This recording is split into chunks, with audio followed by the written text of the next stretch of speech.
ପଣସ ରଜ ପଣସ ଆଜି ଛଡ଼ା ହେଉଛି। ପଣସ ଗରମ ଦିନରେ ଫାଷ୍ଟ ଟାଇମ୍ ଖିଆ ହେବ।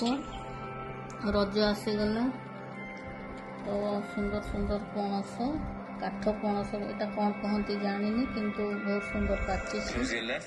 ଖାଇକି ଦେଖିଲୁ, ଠାକୁରଙ୍କୁ ଦିଆଗଲା ପ୍ରଥମେ, ତାପରେ ଏଟାକୁ ଦୁଇ ଫାଳ କରାହେଇଛି। ଏଠୁ ଏତେ ଗୁଡ଼ା ବାହାରିଲାଣି ୱାନ୍ ସାଇଡ଼୍ରୁ। ବାଣ୍ଟିକି ପୁଣି ଖାଇବା, ରଖିକି 2 ଦିନ ଖାଇ ହେବ। ସବୁଦିନ ଦୁଇଟା ଦୁଇଟା ଖାଇ ହେବ। ଏଇଟା ବହୁତ ମିଠା, ଅତ୍ୟଧିକ ମିଠା। ନ୍ୟାଚୁରାଲ୍ ଜିନିଷ, ଏଇଟା ଖାଇବା କଥା। ମିଠା ହେଲେ ବି ଖାଇବା କଥା, ଅଳ୍ପ ଅଳ୍ପ। ଏହାର ବହୁତ ଗୁଣ। କଞ୍ଚା ପଣସ ଯେମିତି ଖାଆନ୍ତି ତରକାରୀ କରି, ଏଇଟା ପାଚିଲା ପଣସ ତ ମୁଢ଼ି ଦେଇକି ବି ଖାଆନ୍ତି ବାରିପଦା ସାଇଡ଼୍ରେ।